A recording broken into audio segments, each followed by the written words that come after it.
ಅತ್ತೀರ ಅತ್ತೀರ ಯಾರು ಪೂಜಾನ ಬಾವ ಬಾಗಿಲಾಗ ಬರ್ಸತಿ ಬಾ ಒಳಗ. ಯಾಕೆ ಪೂಜಾ ಬಾಗಿಲ್ದಾಗ ನಿಂತು ಬರ್ಸತಿದ್ದಿ?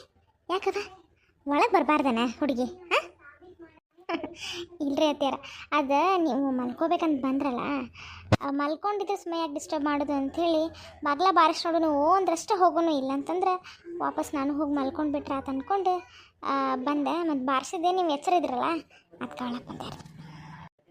ಓ ಹೌದಾ, ಮಲ್ಕೊಳತ್ತಿದ್ದೆ. ಇನ್ನೇನು ಗುಳಿಗೆ ಅಂತ ತಗೋಬೇಕಲ್ಲವ, ಈ ಹಾಳಾದ ಬಿ ಪಿ ಹಾರ್ಟು ಆಹಾ ಒಂದ ಎರಡ ಎಲ್ಲ ಗುಳಿಗೆ ತೊಗೊಂಡು ಮಲ್ಕೋಬೇಕಂದ್ರೆ ತಡ ಆಕೈತಿ. ಗುಳಿಗೆ ತೊಗೊಂಡ್ಮೇಲೆ ಮಲ್ಕೊಂಬಿಟ್ನಿ ಅಂದ್ರೆ ಗಂಟೆಲ್ಲ ಸಿಕ್ಕಂಗೆ ಆಕೈತೆ ಆ ಗುಳಿಗೆ. ಹಿಂಗಾಗಿ ಸ್ವಲ್ಪ ಹೊತ್ತಾದ್ಮೇಲೆ ಮಲ್ಕೊಂಡ್ರೆ ಆತಂಥೇಳಿ ಎಚ್ಚರ ಐತೆ ನೋಡ್ರಿ. ಓ ಹೌದಾ ಅತ್ತೀರ, ಅದು ನಿಮ್ಮ ಜೊತೆ ಸ್ವಲ್ಪ ಮಾತಾಡಬೇಕಿತ್ತು, ಅದಕ್ಕೆ ಬಂದೆ. ಸರಿ, ನೀವು ಮಲ್ಕೋರಿ, ಹಂಗಾರೆ ಬೆಳಗ್ಗೆ ಮಾತಾಡೋಣ, ಅರ್ಜೆಂಟ್ ಏನಿಲ್ಲ. ಏ ಪೂಜಾ ಏನವ? ಇಲ್ರಿ ಅತ್ತೀರ, ಅಂಥದ್ದೇನು ಅರ್ಜೆಂಟ್ ಇಲ್ಲ ತಗೋರಿ, ಬೆಳಗ್ಗೆ ಮಾತಾಡೋಣ, ನೀವು ರೆಸ್ಟ್ ಮಾಡಿರಿ. ಸುಮ್ಮನೆ ನಿಮ್ಗೆ ಡಿಸ್ಟರ್ಬ್ ಮಾಡ್ದಂಗೆ ಆತೇನೋಣ ಬಂದೆ. ಹಾಗೆ ಹುಚ್ಚಿ, ನೀ ಯಾಕೆ ಡಿಸ್ಟರ್ಬ್ ಮಾಡ್ತಿ? ನಾನು ಈಗ ಗುಳಿಗೆ ತೊಗೊಂಡೇನಿ, ಇಷ್ಟಪ್ಪ ನನಗೂ ನಿದ್ದೆ ಬರೋದಿಲ್ಲ. ಈಗ ಮೊದಲು ನಂಗೆ ನಿದ್ದೆ ಬರೋದಿಲ್ಲ ಪೂಜಾ, ರಾತ್ರಿ ಎಲ್ಲ ಕಣ್ತಕ್ಕೊಂಡೆ ಏನರೇ ಯೋಚನೆ ಮಾಡ್ತಿರ್ತೇನೆ ಏನಾರ ಒಂದು ಹಂಗೆ. ಅಲ್ಲ, ನೀ ಎದು ಬಂದು ವಿಚಾರ ಏನಾಯ್ತು? ಅದು ಅತ್ತಿಯರ ಅವ್ವ ಫೋನ್ ಮಾಡಿದ್ಲ. ಅದು ಹೌದಾ, ಏನಂತವ? ಅದು ಅತ್ತಿಯರ ಅದು ಏನು ನಿಮ್ಮ ಮನ್ಯಾಗ ಸುಮ್ಮ ಆಗ್ಬಿಟ್ರು, ಮದ್ವೆ ಆದಮೇಲೆ ಒಂದು ಸ್ವಲ್ಪ ಮಂದಿ ಕರೆದು ಗ್ರ್ಯಾಂಡಾಗಿ ರಿಸೆಪ್ಷನ್ ಮಾಡೋನು ಅಂತ ಅಂದಿದ್ರು, ಏನೂ ಅಂದೇ ಇಲ್ಲಲ್ಲ ಅಂತಂದರು.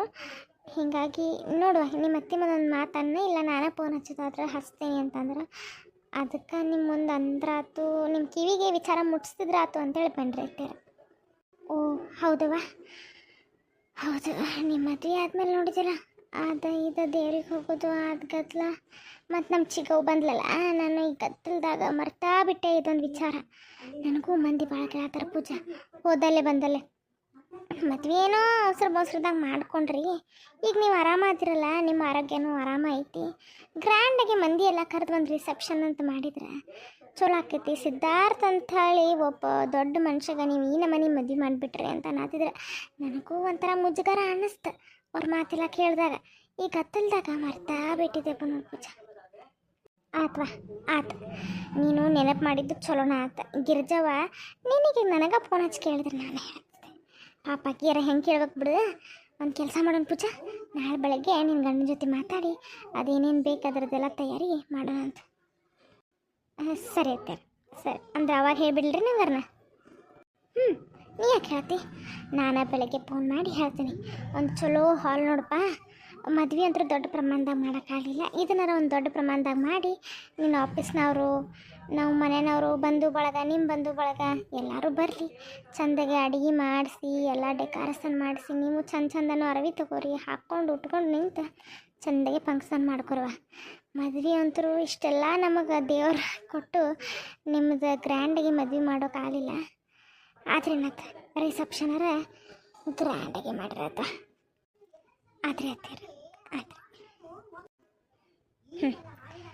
ಆಯ್ತು, ನಿನಗೆ ಹೆಂಗೆ ಆಸೆ ಆಯ್ತಾ ಹೇಳ, ಹಂಗೆ ಮಾಡೋಣಂತ. ಅತ್ತಿಯರ ನಿಜ ಹೇಳ್ಬೇಕಂತಂದ್ರೆ ನನಗೆ ಈ ಗ್ರ್ಯಾಂಡಾಗಿ ಆಗಬೇಕು ಅದೆಲ್ಲ ನಂಗೆ ಅದ್ದೂರಿತನ ಅದೆಲ್ಲ ನಂಗೆ ಇಷ್ಟನೇ ಆಗೋಲ್ರಿ. ಇದ್ದೇ ಹೇಳ್ಬೇಕಂದ್ರೆ ಈಗ ಅವ್ವ ಯಾಕಂದ್ಲ ಅಂದ್ರೆ ಇರೋಕ್ಕೆ ಒಬ್ಬಕ್ಕೆ ಮಗಳ ಹಿಂಗೆ ಗುಡ್ಯಾಗ ಹೋಗಿ ಮದುವೆ ಮಾಡ್ಕೊಂಬಂದ್ರಿ, ಮಂದಿ ಕರಲಿಲ್ಲ ಮಾಡಲಿಲ್ಲ, ಹುಡುಗಿ ಮದುವೆ ಆತನ ವಿಚಾರನ ಗೊತ್ತಾಗಲಿಲ್ಲ ನಮಗೆ. ಒಂದು ಫಂಕ್ಷನ್ ಮಾಡಿಸಿದ್ರೆ ನಮಗೂ ಗೊತ್ತಾಕೈತಿ ಅಂತ ಮಂದಿ ಎಲ್ಲ ಅನ್ನಕತ್ರಂತ. ಆಕಿಗೂ ಒಂಥರ ಅನ್ಸಿದ್ರೆ ಅತ್ತೀರ ನಿಮ್ಗೆ ಅನಿಸ್ದಂಗೆ. ಅದಕ್ಕೆ ನನ್ನ ಮುಂದೆ ಹೇಳಿದ್ಲಕ್ಕಿ, ನಾನು ಈಗ ಗದ್ದಲದಾಗ ಲಕ್ಷ ಕೊಡೋಕ್ಕಾಗಿದ್ದಿಲ್ಲ, ಇವತ್ತು ಅಂದ್ಲಲ್ಲ, ಮತ್ತು ನಾಳೆ ಬೆಳಗ್ಗೆ ಅಂದ್ಕೊಂಡ್ರೆ ಮತ್ತು ಮರ್ತಾ ಹೋಗ್ಬಿಡ್ತೈತಿ, ನಿಮ್ಮ ಮುಂದೆ ಅನ್ನೋಕ್ಕಾಗಿಲ್ಲ. ಮತ್ತು ಇದೊಂದು ವಿಚಾರ ಬರ್ತಾವಲ್ರಿ ಅತ್ತೀರ ಮನೆ ಅಂದಮೇಲೆ, ಅದಕ್ಕೆ ವಿಚಾರ ನಿಮ್ಮ ಕಿವಿ ಮುಟ್ಟಿಸೇ ಬಿಟ್ರೆ ಆತಂತೇಳಿ ಈಗ ಬಂದು ನೋಡ್ರಿ ಅತ್ತೀರ. ಚಲೋ ಆಯ್ತು, ಚಲೋ ಆಯ್ತು, ಈಗ ಬಂದು ಹೇಳಿದ್ದು ಚಲೋ ಆಯ್ತು. ನಾನು ಇದ್ರ ಬಗ್ಗೆ ವಿಚಾರ ಮಾಡ್ತೇನೆ. ವಿಚಾರ ಮಾಡೋದೇನೈತಿ, ಮಾಡೋದನ್ನ ಹಾಂ, ನಾಳೆ ಬೆಳಗ್ಗೆ ನಿಂಗೆ ಗಂಡನ ಜೊತೆ ಮಾತಾಡ್ತೇನೆ. ಏನು ಮಾಡ್ತಾನೆ ಸಿದ್ಧಾರ್ಥ? ಮಲ್ಕೊಂಡಾನ? ಹ್ಞೂ ರೀ ಅತ್ತೀರ ಸುಸ್ತಾಗೈತೆ ಅಂತ ಅವ್ರಿಗೆ ಅವ್ರು ಮಲ್ಕೊಂಡ್ರೆ ನಾ ಈ ಕಡೆ ಬಂದೆ. ಸರಿ ಅತ್ತೀರ, ನಿಮಗೂ ಲೇಟ್ ಆಕೈತಿ, ಗುಳಿಗೆ ತೊಗೊಂಡಿರ್ತೀರ, ನಿದ್ದೆ ಮಾಡ್ಬೇಕು. ನೀವು ಮಲ್ಕೋರಿ ಅತ್ತೀರ, ನಾ ಹೋಗಿ ಬರ್ತೀನಿ. ಆಯ್ತು ಆಯ್ತು. ಪೂಜಾ, ಹಾಂ ಹೇಳ್ರಿ ಅತ್ತೀರ.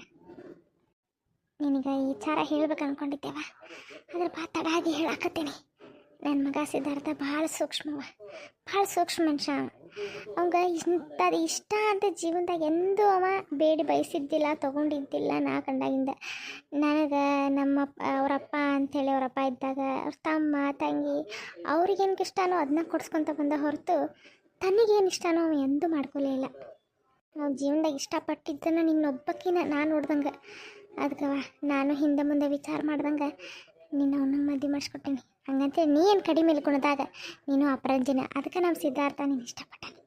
ಅವ್ನಿಗೆ ಒಟ್ಟೆ ಜೀವನ ಪೂರ್ತಿವ ನಾ ಇದ್ರಾತು ಇಲ್ಲಂದ್ರೂ ಆಯ್ತು, ಅವನು ಒಳ್ಳೆ ತಂಗಿ ಚೆಂದಾಗಿ ನೋಡ್ಕೊಳ್ಳೋ ಜವಾಬ್ದಾರಿ ನಿಂದವ, ನಿಂದು ಪೂಜಾ ನಿಂದ. ಆ ಥರ ಇರ್ತೀಯಾರ, ಅದ್ರ ಬಗ್ಗೆ ನೀವೇನೋ ತಲೆ ಕೆಡಿಸ್ಕೊಬೇಡ್ರಿ. ನನ್ನಂತಾಕಿಗೆ ಇಂಥ ಒಳ್ಳೆ ಸಂಬಂಧ ಸಿಗೋದು ಕನಸಿನ ಮಾತನ. ಅದ್ರೊಳಗೆ ಅವ್ರನ್ನ ಇಷ್ಟಪಟ್ಟು ಮದುವೆ ಮಾಡ್ಕೊಂಡು ಬಂದಿರಿ. ನೀವು ಅಷ್ಟೇ ನನ್ನ ಮಗಳ ಹಂಗೆ ನೋಡ್ಕೋತೀರಿ. ನಾ ಒಂದು ಸೊಸೆಯಾಗೆ ಒಂದು ಹೆಂಡತಿಯಾಗೆ ಏನಾಗಬೇಕು, ನನ್ನ ಕೈಯಿಂದ ಮೀರಿದ ಪ್ರೀತಿ ಆಗಲಿ ಕಾಳಜಿ ಆಗಲಿ ನಾ ಈ ಮನೆಗೆ ಯಾವಾಗಲೂ ತೋರಿಸ್ತಿರ್ತೇನೆ ಅತ್ತಿ. ನೀವು ಅದ್ರ ಬಗ್ಗೆ ತಲೆನ ಕೆಡಿಸ್ಕೊಬೇಡ್ರಿ ಆಯ್ತಾ. ನೀ ಶಾಣಕ್ಕಿದಿ, ಮನೆ ಎಲ್ಲ ತುಗಿಸ್ಕೊಂಡು ಹೋಗಿ ಅನ್ನೋ ನಂಬಿಕೆ ನನಗೈತಿ. ಆಯ್ತು ಪೂಜೆ, ಹೋಗಿ ಮಲ್ಕೋ ಹೋಗಿ ಅಂದಂಗೆ ಆದಷ್ಟು ಲಗು ನನಗೆ ಮೊಮ್ಮಗನೋ ಮೊಮ್ಮಗಳನ್ನೋ ಯಾರನ್ನೋ ಅಂದ್ಕೊಡ್ರಿ. ಹಾಗ್ರಿ ಅತ್ತಿಯಾರ ಹಚ್ಕೊಂಡ ಬಿಡ್ಲಿ ತಂಟೊಳಗೆ 100 ಕಾಲ ಚಂದಾಗಿ ಇರವ. ನಾ ಏನು ಅನ್ಕೊಳತ್ತೀನಿ, ಲೀಡ್ ಹಾಕತೈತೆ ಅನ್ನಿಸ್ತಿಲ್ಲ. ಎಲ್ಲ ಸೇರಿ ನನ್ನ ತಲೆ ಮೇಲೆ ಬಂದು ಕುಂಡ್ರಾಕತ್ತಾವ. ಆ ಪೂಜಾಗೆ ಎಲ್ಲರ ಮುಂದೆ ಅಸಹ್ಯ ಆಗಲಿ ಅಂತ ನಾ ಮಾಡಿದ್ರೆ ಕೊನೆಗೆ ನನ್ನ ತಲೆಗೆ ಬಂತು. ದೇವ್ರೆ, ನಾನು ಹಿಂಗೆ ಏನು ತಪ್ಪು ಮಾಡೀನಿ, ಏನು ಪಾಪ ಮಾಡೀನಿ ಅಂತ ಎಲ್ಲ ತೊಗೊಂಡು ನನ್ನ ತಲೆಗೆ ಬರಾಕತ್ತಾವಪ್ಪ. ನಾ ಮಾಡಿದ್ದು ಒಂದರ ಪ್ಲಾನ್ ಸಕ್ಸಸ್ ಆಗತ್ತವ. ಓಹಾ, ನಮ್ಮ ಮೇಡಮ್ ಅವರು ಮಸ್ತಾಗಿ ಹಾಟಿಗೆ ನೈಟಿ ಹಾಕೊಂಡು ನಿಂತಾರ. ಈ ವೆದರ್ಗೂ ಈಕಿ ನಮ್ಮನೆ ರೆಡಿಯಾಗಿ ನಿಂತಿದ್ದಕ್ಕೂ ಆಹಾ ಏನು ಹೇಳಿ. ಚಳಿ ಚಳಿ ತಾಳೇನು ಈ ಚಳಿಯ ಆಹಾ, ಗೆಳತೆಯ ಬಾರೆ ನೀ ಸನಿಹ ಆಹಾ, ವಿರಹದ ಬೇಗೆ ತಾಳಿನ ಚಳಿ ಚಳಿಯ ಚಳಿ ಚಳಿ ತಾಳೇನು ಈ ಚಳಿಯ ಆಹಾ. ಓ ನನ್ನ ಮನದ ಪಲ್ಲವಿ, ನೀನಾದೆ ನನ್ನ ಬದುಕಿನ ಸ್ಥಿತಿಯಲ್ಲಿ, ನಾ ಬಿದ್ದೆ ನಿನ್ನ ಪ್ರೇಮದಲ್ಲಿ ಪ್ರೇಮದಲ್ಲಿ ಪ್ರೇಮದಲ್ಲಿ. ರೀ, ನನಗೇನು ಹತ್ತತಿ, ನಿಮಗೇನು ಹತ್ತತಿ? ನಾ ನೋಡಿದ್ರೆ ನಾ ಮಾಡಿದ್ದು ಒಂದು ಪ್ಲಾನ್ ವರ್ಕೌಟ್ ಆಗತ್ತಿಲ್ಲ ಅಂತ ಟೆನ್ಷನ್ ಮಾಡ್ಕೊಂಡು ಸಾಯಕತ್ತೀನಿ. ನಿಮಗೆ ಕವಿತೆ ಹಾಡೋ ಮೂಡ? ಪಲ್ಲವಿ ಪಲ್ಲವಿ ಪಲ್ಲವಿ, ನೀನು ರೊಕ್ಕ ಮಾಡಬೇಕು, ಅವ್ರನ್ನ ಹಾಳು ಮಾಡಬೇಕು, ಇವ್ರನ್ನ ಹಾಳು ಮಾಡಬೇಕು, ನಾನಾ ಮೆರಿಬೇಕು ಅನ್ನೋ ಗದ್ದಲ್ದಾಗ ನಮ್ಮಿಬ್ರು ಜೀವನ ಮರ್ಯಾಕತಿ ಪಲ್ಲವಿ. ಅಲ್ಲ ಹೇಳೋದು ಖರೆ. ಈಗ ನೀನು ಅಂತರೂ ಆಫೀಸ್ನಾಗ ರೊಕ್ಕ ಹೊಡಿತಿ, ಆಸ್ತಿ ತಗೋತಿ, ಎಲ್ಲ ಮಾಡತ್ತಿ. ಆದ್ರೆ ಖುಷಿ, ನಮ್ಮಿಬ್ರು ಖುಷಿ ಎಲ್ಲೈತಿ? ನಾವಿಬ್ರು ಖುಷಿಯಾಗಿರೋದು ಯಾವಾಗಂದ್ರೆ ಈ ಮನೆ ಬಿಟ್ಟು ಹೊರಗೆ ಹೋದಾಗ. ಅದ ಯಾವಾಗದ? ಅದು ಯಾವಾಗಂದ್ರೆ ಈ ಮನೆ ಅರ್ಧ ಆಸ್ತಿನ ಹೊಡೆದಾಗ. ಅರ್ಧ ಆಸ್ತಿನ? ಅರ್ಧ ಆಸ್ತಿನೇ. ಅರ್ಧ ಆಸ್ತಿ ತೊಗೊಂಡನ ಹೋಗೋದು ಈ ಮನೆಯಿಂದ.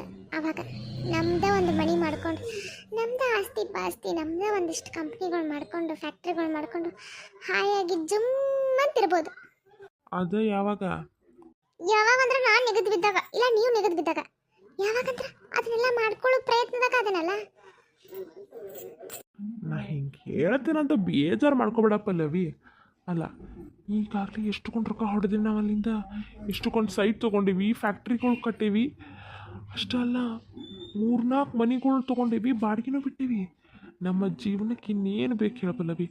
ನಾವು ಸಾಯಿ ತನಕ ಕುಂತು ತಿಂದರೂ ಆರಾಮ್, ನಮ್ಗೆ ಯಾವುದು ತೊಂದರೆ ಇಲ್ಲದೆ ಜೀವನ ನಡೆಸ್ಬೋದು. ಅಷ್ಟು ಆಸ್ತಿ ನಮ್ಮ ಕಡೆ ಐತಿ. ಸುಳ್ಳೆ ಯಾಕೆ ಕುದಾಡ್ತಿ ಪಲ್ಲವಿ? ನಡಿ ಹೋಗಿ ಆರಾಮ್ ನೆಮ್ಮದಿಯಿಂದ ಜೀವನ ಮಾಡೋದಂತ.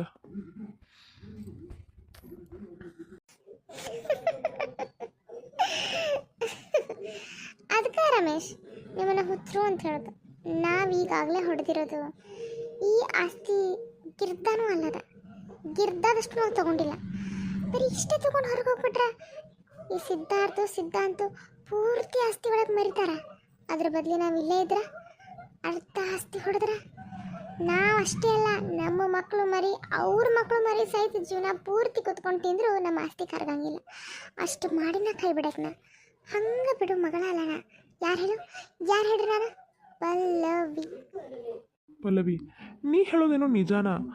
ಅಷ್ಟೆಲ್ಲ ತೊಗೊಂಡು ನಾವು ಮಾಡ್ಬೋದ? ನಮ್ಮ ಸುಖ ಸಂತೋಷನ ಹೋಗ್ಬಿಟ್ಟಿರ್ತೈತಿ.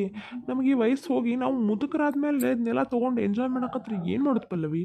ಏಜ್ ಇದ್ದಾಗನ ಮಜಾ ಮಾಡ್ಬೇಕು ಪಲ್ಲವಿ, ಇಲ್ಲ ಅಂತಂದ್ರೆ ಮುಂದೆ ಏನು ಸಿಗೋಂಗಿಲ್ಲ.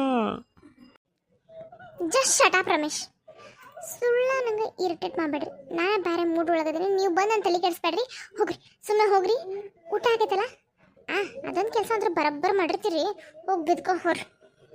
ಪಲ್ಲವಿ, ಏನು ಪಲ್ಲವಿ ಹೋಗ್ರಿ. ಯಾವಾಗ ನೋಡಿದ್ರು ಶಟ್ ಹೋದ್ರ ಹೋಗೋ ಮಾರೆ, ಈಕಿನ ಒಳ್ಳೆ ಮದುವೆ ಆದ್ನಪ್ಪ.